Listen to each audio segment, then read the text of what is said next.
മലയാളം ക്ലാസ്സിലേക്ക് സ്വാഗതം. കേരള പാഠാവലിയിലെ വിക്ടോറിയ വെള്ളച്ചാട്ടം എന്ന പാഠഭാഗം നമ്മൾ കഴിഞ്ഞ ക്ലാസ്സിൽ കുറച്ച് ഭാഗം പറഞ്ഞിട്ടുണ്ടായിരുന്നു. അതിന് ബാക്കിയാണിന്ന് വിശകലനം ചെയ്യുന്നത്. പാഠഭാഗം നോക്കൂ. ജൂൺ ജൂലൈ മാസങ്ങളിലാണ് വിക്ടോറിയ വെള്ളച്ചാട്ടം സന്ദർശിക്കാൻ പറ്റിയ ഏറ്റവും നല്ല കാലം. മഴ കഴിഞ്ഞ് നദി നിറഞ്ഞ് ആകാശം തെളിഞ്ഞു നിൽക്കുന്ന കാലം. ഏപ്രിൽ മെയ് മാസങ്ങളിൽ വർഷകാലത്താണ് വെള്ളച്ചാട്ടം വലുപ്പം കൊണ്ടും ശക്തി കൊണ്ടും ഊർജ്ജസ്വലത കൊണ്ടും അതിൻ്റെ മൂർധന്യ ദശയിലെത്തുന്നത്.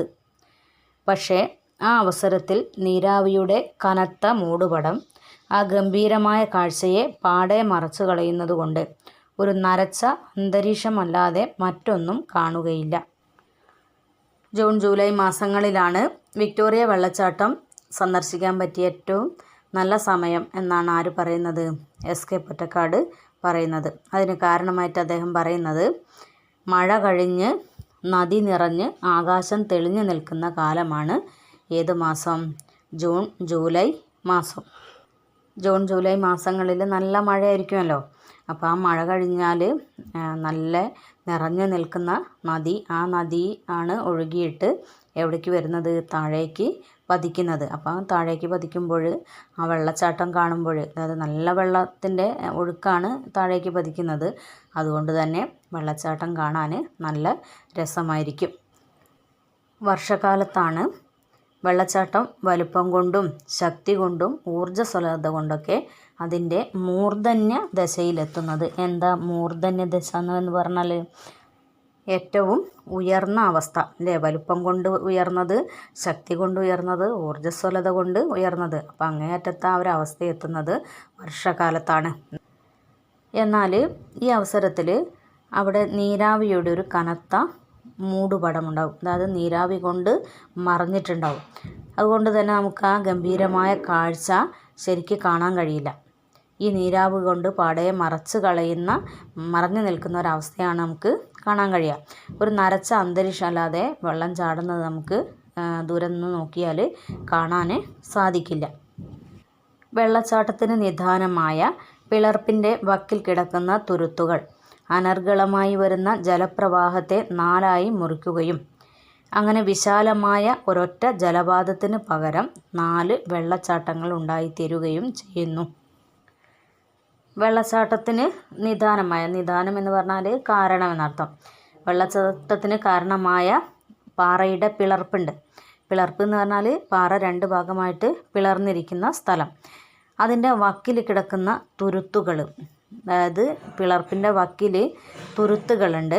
ഈ തുരുത്തുകളിലൂടെ അനർഗളമായി വരുന്ന ജലപ്രവാഹത്തെ 4ആയി മുറിക്കുകയും അങ്ങനെ വിശാലമായ ഒരൊറ്റ ജലപാതത്തിന് പകരം 4 വെള്ളച്ചാട്ടങ്ങൾ ഉണ്ടായിത്തീരുകയും ചെയ്യുന്നു എന്നാണ് പറഞ്ഞത് അല്ലേ? അതായത് പാറ പിളർന്നിരിക്കുന്നു, ഇടയിലൊക്കെ ഓരോ തുരുത്തുകളുണ്ട്. അങ്ങനെ 4 ഭാഗമായിട്ടാണ് വെള്ളച്ചാട്ടം താഴേക്ക് പതിക്കുന്നത്.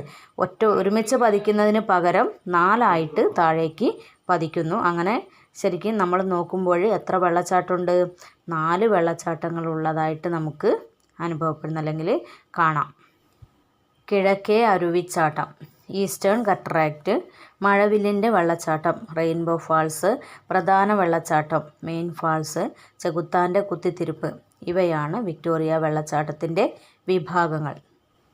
നമ്മൾ നേരത്തെ പറഞ്ഞു, ഒഴുകി വരുന്ന നദിയെ തുരുത്തുകൾ 4ആയിട്ട് മുറിക്കുന്നുണ്ട് എന്ന് പറഞ്ഞു അല്ലേ? ജലപ്രവാഹം 4ആയിട്ടാണ് താഴേക്ക് പതിക്കുന്നതെന്ന് പറഞ്ഞു. അപ്പോൾ ഏതൊക്കെയാണ് അതായത് 4 വെള്ളച്ചാട്ടങ്ങൾ? വിക്ടോറിയ വെള്ളച്ചാട്ടത്തിൻ്റെ വിഭാഗങ്ങൾ 4ആയിട്ട് താഴേക്ക് പതിക്കുന്നത് എന്ന ഭാഗത്തിന് ഓരോന്നിനും പറയുന്ന പേര് എന്താണെന്നുള്ളതാണ് ഇനി പറയുന്നത്. ഒന്ന് കിഴക്കേ അരുവിച്ചാട്ടം എന്നാണ് പറയുക. പിന്നെ ഒന്നിൻ്റെ പേര് മഴവില്ലിൻ്റെ വെള്ളച്ചാട്ടം. പിന്നെ പ്രധാന വെള്ളച്ചാട്ടം, ചെകുത്താൻ്റെ കുത്തിത്തിരിപ്പ്. നേരത്തെ അവർ ഇരുന്നിരുന്നത്, അല്ലെങ്കിൽ ഈ വെള്ളത്തിൻ്റെ കാഴ്ച കാണാൻ ഇരുന്നിരുന്നത് ചെകുത്താൻ്റെ കുത്തിത്തിരിപ്പിൻ്റെ അടുത്താണെന്ന് പറഞ്ഞിട്ടുണ്ടായിരുന്നു അല്ലേ? അപ്പോൾ ഇവയൊക്കെയാണ് വിക്ടോറിയ വെള്ളച്ചാട്ടത്തിൻ്റെ വിഭാഗങ്ങൾ. 353 അടി ഉയരത്തിൽ നിന്ന് എത്രയോ ആയിരം കുതിരശക്തിയോടെ താഴത്തെ പാതാള പിളർപ്പിലേക്ക് പതിക്കുന്ന ജലത്തിൻ്റെ സമ്മർദ്ദത്തിൽ നിന്ന് തള്ളി ഉയരുന്ന നീർക്കണങ്ങളുടെ നിരന്തര പടലങ്ങൾ ആകാശത്തിൽ ഉയർന്ന് വീണ്ടും മഴ പോലെ മറുഭാഗത്തെ ഈ കാടുകളിൽ ചിതറി വീണുകൊണ്ടേയിരിക്കുന്നു.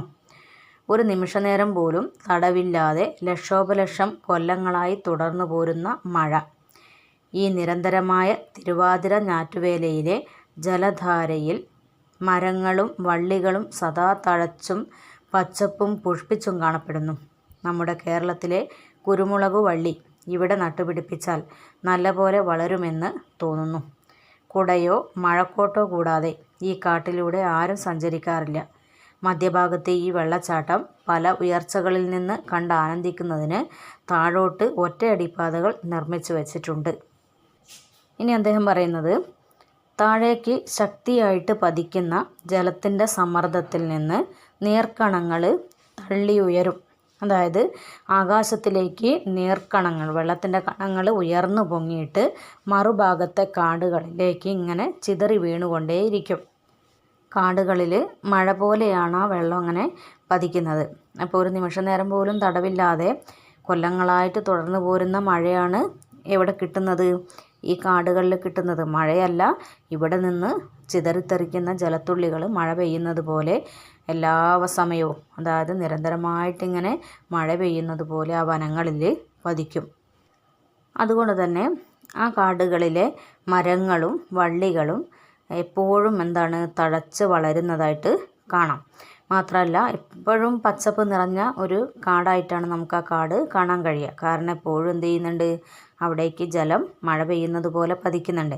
അതുകൊണ്ട് തന്നെ ചെടികളൊക്കെ ഏത് സമയവും പുഷ്പിച്ചും കാണപ്പെടുന്നു. ഏതുപോലെ എന്നാണ് അദ്ദേഹം പറയുന്നത്?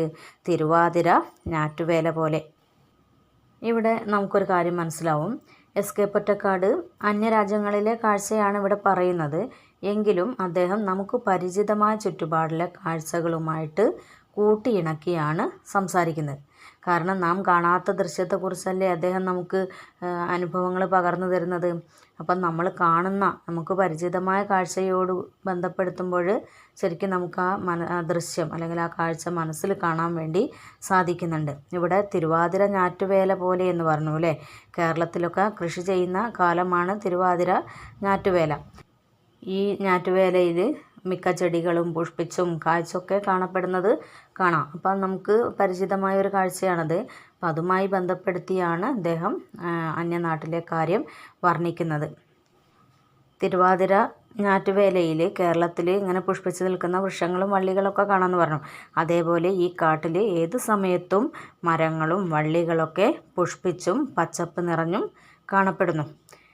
അതുപോലെ നമ്മുടെ കേരളത്തിലെ കുരുമുളക് വള്ളി അതിവിടെ നട്ടുപിടിപ്പിച്ചാൽ നല്ലപോലെ വളരുമെന്ന് തോന്നുന്നു എന്ന് അദ്ദേഹം പറയുന്നു. കാരണം എപ്പോഴും ജലം ലഭിക്കുന്നത് കൊണ്ട് കുരുമുളക് വള്ളി നന്നായിട്ട് ഇവിടെ വളരും. പിന്നെ ഈ കാടിൻ്റെ ഒരു പ്രത്യേകത എന്ന് പറഞ്ഞാൽ കുടയോ മഴക്കോട്ടോ കൂടാതെ ഈ കാട്ടിലൂടെ ആരും സഞ്ചരിക്കാറില്ല. കാരണം ഏത് സമയവും മഴ പെയ്യുന്നത് പോലെ വെള്ളം ചിതറിത്തെറിക്കുന്നതാണ്. അതുകൊണ്ട് തന്നെ ഒരു കുടയില്ലാതെയോ മഴക്കോട്ടില്ലാതെയോ ഈ കാട്ടിലൂടെ സഞ്ചരിക്കാൻ കഴിയില്ല. അതുപോലെ പല ഉയർച്ചകളിൽ നിന്നും നമ്മൾ ഈ വെള്ളച്ചാട്ടം കണ്ട് ആസ്വദിക്കുന്നതിന് വേണ്ടി ഉയരത്തിൽ നിന്ന് കാണാം, പിന്നെ കുറച്ചിറങ്ങി നിന്നിട്ട് നമുക്ക് കാണാനുള്ള സൗകര്യത്തിന് വേണ്ടി താഴോട്ടിങ്ങനെ ഒറ്റയടി വഴികൾ നിർമ്മിച്ച് വെച്ചിട്ടുണ്ട്. അപ്പോൾ ആ വഴികളിൽ നമുക്ക് പല ഉയരത്തിൽ നിന്നായിട്ട് വെള്ളച്ചാട്ടം കണ്ട് ആസ്വദിക്കുന്നതിന് വേണ്ടി കഴിയും. ഇവിടെ തന്നെയാണ് ആപൽക്കരമായ മുനമ്പ്. 400 അടി ആഴമുള്ള പിളർപ്പിലേക്ക് തള്ളി നിൽക്കുന്ന കൂർത്ത പാറക്കെട്ട്. ഈ പാറയിൽ ഒരു സ്ത്രീയുടെ കാലടി പതിഞ്ഞതുപോലുള്ള ഒരു പാടും കാണാം. അവ്വായുടെ കാൽപ്പാട് എന്നാണ് ഇതിനെ വിളിച്ചു വരുന്നത്. കാലത്തിൻ്റെ ക്രീഡയാൽ പാറയിലുണ്ടായിത്തീർന്ന ഈ പാട് അവ്വായുടെ കാൽപ്പാടാണത്രേ. ഇത് കണ്ടപ്പോൾ എനിക്ക് ഓർമ്മ വന്നത് പമ്പാ സരസിനടുത്ത് കാട്ടിൽ കണ്ട ശ്രീരാമപാദമാണ്. 3 കൊല്ലം മുമ്പ് ഞാനൊരിക്കൽ ശബരിമല സന്ദർശിക്കാൻ ഒരു സാഹസയാത്ര ചെയ്ത അവസരത്തിൽ പമ്പാ സരസിനടുക്കെ വെച്ച് ചില അയ്യപ്പന്മാർ ശ്രീരാമപാദം കാട്ടിത്തരാൻ എന്നെ കുറച്ചകലെയുള്ള ഒരു കാട്ടിലേക്ക് കൂട്ടിക്കൊണ്ടുപോയി. അവിടെ ഒരു പാറമേൽ കാലടിയുടെ ആകൃതിയിലുള്ള ഒരു പാട് ഞാൻ കാണുകയുണ്ടായി. ആ ശ്രീരാമപാദവും ഈ അവ്വായുടെ കാൽപ്പാടും ഏതാണ്ട് ഒരുപോലെയുണ്ട്. ഇവിടെ തന്നെയാണത്രേ ആപൽക്കരമായ മുനമ്പ്. അതായത് 400 അടി ആഴമുള്ള പിളർപ്പിലേക്ക് തള്ളി നിൽക്കുന്ന കൂർത്ത പാറക്കെട്ടുണ്ട് ഇവിടെ. അതൊരു ആപൽക്കരമായ മുനമ്പ് തന്നെയാണ്. മാത്രമല്ല ഈ പാറയിൽ ഒരു സ്ത്രീയുടെ കാലടി പതിഞ്ഞതുപോലുള്ള ഒരു പാടും കാണാം. ഇതിനെ ആളുകൾ വിളിച്ചിരുന്നത് അവ്വായുടെ കാൽപ്പാട് എന്നാണ്. ക്രൈസ്തവ ഇസ്ലാമിക വിശ്വാസങ്ങളനുസരിച്ച് ദൈവം സ്വന്തം രൂപത്തിൽ സൃഷ്ടിച്ച ആദ്യത്തെ ആണും പെണ്ണുമാണ് ആദമും ഹവ്വായും. അപ്പോൾ ഈ ഹവ്വായുടെ കാലടിപ്പാടുകളാണ് ആ കൂർത്ത പാറക്കെട്ടിൽ പതിഞ്ഞു നിൽക്കുന്നത് എന്നാണ് ആളുകൾ വിശ്വസിച്ച് വന്നിരുന്നത്. കാലത്തിൻ്റെ ക്രീഡ എന്ന് പറഞ്ഞാൽ കളിയില്ലേ, കാലത്തിൻ്റെ കളിയാൽ പാറയിലുണ്ടായിത്തീർന്നൊരു പാടാണ് അത് അവ്വായുടെ കാൽപ്പാട് എന്നാണ് അവർ വിശ്വസിക്കുന്നത് അത്രേ എന്ന് എസ്.കെ. പൊറ്റക്കാട് പറയുന്നു. ഇത് കണ്ടപ്പോൾ അദ്ദേഹത്തിന് ഓർമ്മ വന്നത് പമ്പ, അതായത് കേരളത്തിലെ പമ്പാ സരസ്സിനോ അടുത്ത്, പമ്പാ നദിക്കടുത്ത് കാട്ടിൽ കണ്ട ശ്രീരാമൻ്റെ പാദമാണ്. ശ്രീരാമൻ്റെ പാദം എന്ന് പറഞ്ഞാൽ ശ്രീരാമൻ്റെ കാല്, അതായത് കാലടിപ്പാടുകൾ. 3 കൊല്ലം മുമ്പ് ഇദ്ദേഹം ശബരിമല സന്ദർശിക്കാൻ പോയതാണ്. അങ്ങനെ പോകുന്ന അവസരത്തിൽ പമ്പാ സരസ്സിനടുത്ത് എത്തിയപ്പോൾ ചില അയ്യപ്പന്മാർ അദ്ദേഹത്തോട് പറഞ്ഞു, നിങ്ങൾക്ക് ശ്രീരാമപാദം കാട്ടിത്തരാമെന്ന് പറഞ്ഞിട്ട് അദ്ദേഹത്തെ എവിടേക്ക് കൊണ്ടുപോയി? അവിടെ കുറച്ചകലെയുള്ള ഒരു കാട്ടിലേക്ക് കൂട്ടിക്കൊണ്ടുപോയി. അവിടെ ഒരു പാറമേൽ ഒരു കാലടിയുണ്ട്. കാലടിയുടെ ആകൃതിയിലുള്ള ഒരു പാട്. ഈ പാട് ശ്രീരാമൻ്റെ പാദമാണ് എന്നാണ് ആളുകൾ അദ്ദേഹത്തോട് പറഞ്ഞത്. അപ്പോൾ ശ്രീരാമൻ്റെ പാദവും ഈ അവ്വായുടെ കാൽപ്പാടും ഏതാണ്ട് കണ്ടാൽ ഒരുപോലെ തന്നെ ഉണ്ട്. മഴക്കാട് കഴിഞ്ഞാൽ പിന്നത്തെ കാഴ്ച ദക്ഷിണ റൊഡേഷ്യയോട് തൊട്ട് കിടക്കുന്നതും ഏറ്റവും ഒടുവിലത്തേതുമായ ചെകുത്താൻ്റെ കുത്തിത്തിരിപ്പാണ്. 200 അടി ഉയരം കാണുന്ന ഒരു ജലധാരയാണിത്. വീതി 90 അടിയും. കരയോടുരുമി ചരിഞ്ഞ് തിരിഞ്ഞുകൊണ്ടാണ് ഇത് താഴോട്ട് ചെന്ന് ചാടുന്നത്. ഇനി മഴക്കാട് കഴിഞ്ഞാൽ, അതായത് ഏത് സമയത്തും മഴ പെയ്യുന്ന ആ കാട് കഴിഞ്ഞാൽ പിന്നത്തെ കാഴ്ച എന്താണ്? ദക്ഷിണ റൊഡേഷ്യയോട് തൊട്ട് കിടക്കുന്ന ഭാഗമാണ്. അതായത് ഏറ്റവും ഒടുവിലത്തെ ഭാഗം ചെകുത്താൻ്റെ കുത്തിത്തിരിപ്പ്, ആ ഒരു വെള്ളച്ചാട്ടമാണ്. 200 അടി ഉയരം കാണുന്ന ഒരു ജലത്തിൻ്റെ ഒഴുക്കാണ്, കുത്തൊഴുക്കാണെന്ത് ഈ ഒരു വെള്ളച്ചാട്ടം. അതായത് ഉയരം എത്രയുണ്ട്? 200 അടി ഉയരമുണ്ട്. വീതി 90 അടി വീതിയുണ്ട്. കരയോടുരുമി ചരിഞ്ഞ് തിരിഞ്ഞുകൊണ്ടാണിത് താഴേക്ക് ചെന്ന് ചാടുന്നത്. അതായത് അവസാനത്തെ ഭാഗമാണെന്ത്? മധ്യത്തിലെ വെള്ളച്ചാട്ടത്തെക്കുറിച്ച് നമ്മൾ പറഞ്ഞു. അത് കഴിഞ്ഞിട്ട് അവസാന ഭാഗം വരുന്ന കരയോടുരുമിയിട്ട് താഴേക്ക് ചാടി വരുന്ന ആ വെള്ളച്ചാട്ടമാണ് ഏത്? ചെകുത്താൻ്റെ കുത്തിത്തിരിപ്പ്. ഈ വെള്ളച്ചാട്ടത്തിനെതിരായി കരയിൽ പടർന്നു പന്തലിച്ച് നിൽക്കുന്ന കാട്ടുമരങ്ങൾക്കിടയിൽ ഡേവിഡ് ലിവിങ്സ്റ്റൻ്റെ ഒരു പ്രതിമ സ്ഥാപിച്ചിരിക്കുന്നു. ലിവിങ്സ്റ്റൺ തലയിൽ മഞ്ഞുതൊപ്പിയും കയ്യിൽ ഊന്നിപ്പിടിച്ച മുളവടിയുമായി വെള്ളച്ചാട്ടത്തെ അത്ഭുതത്തോടെ നോക്കി നിൽക്കുന്ന മട്ടിലാണ് ആ പ്രതിമ ഉണ്ടാക്കിയിരിക്കുന്നത്. ഇനി ചെകുത്താൻ്റെ കുത്തിത്തിരിപ്പ് എന്ന് പറഞ്ഞ വെള്ളച്ചാട്ടത്തിനെതിരായിട്ട് കരയിൽ കാട്ടുമരങ്ങൾ പടർന്നു പന്തലിച്ച് നിൽക്കുന്നുണ്ട്. ഇതിനിടയിൽ ഡേവിഡ് ലിവിങ്സ്റ്റൻ്റെ, ആരായിരുന്നു ഡേവിഡ് ലിവിങ്സ്റ്റൺ? ഈ വെള്ളച്ചാട്ടം ആദ്യമായി കണ്ടെത്തിയ മനുഷ്യൻ അല്ലേ, ബ്രിട്ടീഷുകാരൻ. അപ്പം അദ്ദേഹത്തിൻ്റെ ഒരു പ്രതിമ അവിടെ സ്ഥാപിച്ചിട്ടുണ്ട്. ആ പ്രതിമ ഉണ്ടാക്കിയിരിക്കുന്നത് തലയിൽ മഞ്ഞുതൊപ്പിയും കയ്യിൽ ഊന്നിപ്പിടിച്ച ഒരു മുളവടിയുമായി വെള്ളച്ചാട്ടത്തെ ഇങ്ങനെ അത്ഭുതത്തോടെ നോക്കി നിൽക്കുന്ന മട്ടിലാണ്. അപ്പോൾ അത് കാണുമ്പോൾ അദ്ദേഹം അങ്ങനെ വെള്ളച്ചാട്ടത്തെ അത്ഭുതത്തോടെ നോക്കി നിൽക്കുന്നതായിട്ടാണ് നമുക്ക് തോന്നുക. സാംബസി നദിയുടെ ദക്ഷിണ റൊഡേഷ്യൻ തീരത്ത് നിന്ന് മഴക്കാലത്ത് നാടൻ തോണികളിലും വേനൽക്കാലത്ത് ആഴം കുറഞ്ഞ വെള്ളത്തിലൂടെ കാൽനടയായും നമുക്ക് ചെകുത്താൻ്റെ കുത്തിത്തിരിപ്പിനടുക്കെയുള്ള തുരുത്തിൽ ചെന്നുപറ്റാൻ കഴിയും. ഈ തുരുത്തിൻ്റെ വക്കിൽ നിന്നുകൊണ്ട് നോക്കിയാൽ തൊട്ടു മുമ്പിൽ സാംബസി പാതാളത്തിലേക്ക് ഞരങ്ങി വീഴുന്ന കാഴ്ച കാണാം. മഴക്കാലത്ത് നമുക്ക് ദക്ഷിണ റൊഡേഷ്യൻ തീരത്ത് നിന്ന്, അതായത് സാംബസി നദിയുടെ തീരത്ത് നിന്ന് നാടൻ തോണികൾ ഉപയോഗിച്ചോ അല്ലെങ്കിൽ വേനൽക്കാലത്ത് ആഴം കുറഞ്ഞ വെള്ളത്തിലൂടെ കാൽനടയായിട്ടോ നമുക്ക് ചെകുത്താൻ്റെ കുത്തിത്തിരിപ്പ്, അതായത് ആ ഒരു വെള്ളച്ചാട്ടത്തിനടുക്കെയുള്ള തുരുത്തിൽ നമുക്ക് ചെന്നു പറ്റാൻ കഴിയും.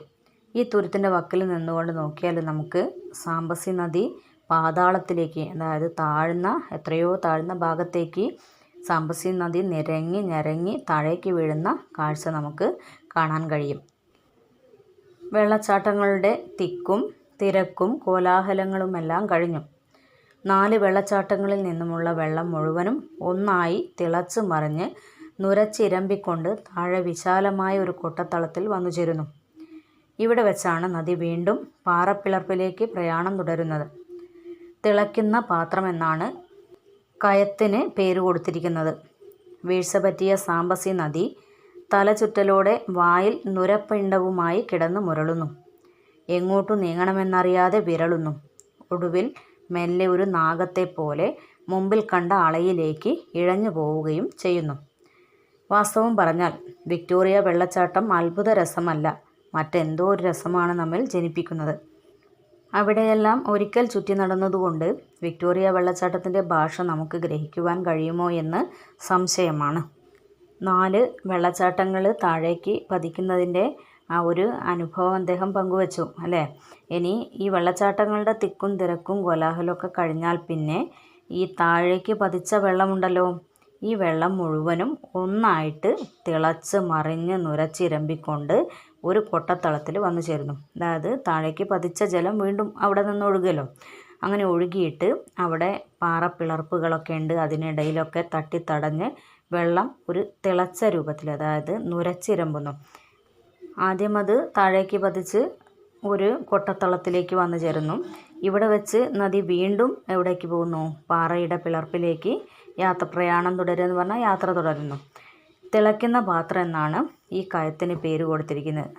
വെള്ളം പാറക്കെട്ടിനിടയിൽ കിടന്ന് നുരഞ്ഞ് പതഞ്ഞ് ഒഴുകുന്ന ആ ഒരു കാഴ്ച ശരിക്കും വെള്ളം തിളയ്ക്കുന്നത് പോലുള്ള ഒരു അനുഭവമാണ് ഉണ്ടാക്കുന്നത്. അതുകൊണ്ടാണ് തിളയ്ക്കുന്ന പാത്രമെന്ന് ഈ കയത്തിന് പേര് നൽകിയിരിക്കുന്നത്. ഇനി സാംബസി നദിയെക്കുറിച്ച്. സാംബസി നദിയാണല്ലോ ഈ വെള്ളച്ചാട്ടമായിട്ട് താഴേക്ക് പതിക്കുന്നതും വിക്ടോറിയ വെള്ളച്ചാട്ടം എന്ന പേരിൽ അറിയപ്പെടുന്നത്. അപ്പോൾ ഈ ഒരു കവിത തുളുമ്പുന്ന ഒരു വർണ്ണനയാണ് ഇനി സാംബസി നദിയെക്കുറിച്ച് അദ്ദേഹം നടത്തിയിരിക്കുന്നത്. അതായത് ഒരു കാഴ്ച നമുക്ക് നേരിൽ കാണുന്നത് പോലെ അനുഭവിപ്പിക്കുന്നതിന് വേണ്ടി ഉള്ള ഒരു വർണ്ണനയാണ് ഇത്. ഉയരത്തിൽ നിന്ന് വീണ ഒരു നാഗം അല്ലേ, നാഗം എന്ന് പറഞ്ഞാൽ പാമ്പ്, അത് വീഴ്ചയുടെ ആഘാതത്തിൽ വായിൽ നുരയും പതയുമൊക്കെ ആയിട്ട് നിലത്ത് കിടന്ന് ഉരുളുന്നത് പോലെയാണ് ഒഴുകിയെത്തിയിട്ടുള്ളത്. സാംബസി നദി താഴേക്ക് പതിച്ചിട്ട്, അതായത് വീഴ്ച പറ്റി കിടക്കുന്നതെന്നാണ് പൊറ്റക്കാട് വർണ്ണിക്കുന്നത്. വീഴ്ച പറ്റിയ നാഗം പിന്നീട് അളയിലേക്ക് ഇഴഞ്ഞു പോവുകയും ചെയ്യുന്നു എന്ന് പറഞ്ഞു അല്ലേ. അതുപോലെ സാംബസി നദി അവിടെ നിന്ന് താഴേക്ക് പതിച്ച ആ വെള്ളം പിന്നീട് എന്ത് ചെയ്യുന്നു? പാറകൾക്കിടയിലൂടെ പാറപ്പിളർപ്പുകൾക്ക് ഉള്ളിലേക്ക് ഇഴഞ്ഞ് പോകുന്നു. വാസ്തവത്തിൽ പറഞ്ഞാൽ വിക്ടോറിയ വെള്ളച്ചാട്ടം എന്ന് പറഞ്ഞാൽ ഒരു അത്ഭുത രസം എന്നല്ല പറയേണ്ടത്, മറ്റെന്തോ രസമാണ് ജനിപ്പിക്കുന്നത് എന്നാണ് എസ്.കെ. പൊറ്റക്കാട് പറയുന്നത്. അവിടെയെല്ലാം ഒരിക്കൽ മാത്രം നമ്മൾ അവിടെയൊക്കെ ചുറ്റി നടന്നതുകൊണ്ട് മാത്രം ആ വിക്ടോറിയ വെള്ളച്ചാട്ടത്തിൻ്റെ ഭാഷ നമുക്ക് ഗ്രഹിക്കാൻ കഴിയില്ല. വെള്ളച്ചാട്ടത്തിൻ്റെ ഭാഷ നമുക്ക് ഗ്രഹിക്കാൻ കഴിയില്ല എന്നാൽ അതായത് അതിനെ പൂർണ്ണമായി നമുക്ക് ആസ്വദിക്കാനോ അതുപോലെ അത് വർണ്ണിക്കാനോ നമുക്ക് കഴിയില്ല എന്നാണ് അദ്ദേഹം പറയുന്നത്. ഈ യാത്രാവിവരണം വായിക്കുമ്പോൾ നമ്മുടെ നാട്ടിൽ നിന്ന് നമ്മൾ വിക്ടോറിയ വെള്ളച്ചാട്ടം നേരിട്ട് കാണുന്നത് പോലുള്ള ഒരു അനുഭവമാണ് നമുക്ക് ഉണ്ടാകുന്നത്. അത്രയ്ക്ക് മനോഹരമായിട്ടാണ് അദ്ദേഹം വർണ്ണിച്ചിരിക്കുന്നത്. ഇനി നിങ്ങൾ പാഠഭാഗം നന്നായിട്ട് വായിക്കുക. വിക്ടോറിയ വെള്ളച്ചാട്ടത്തിൻ്റെ മനോഹാരിത കൂടുതൽ ആസ്വദിക്കുക.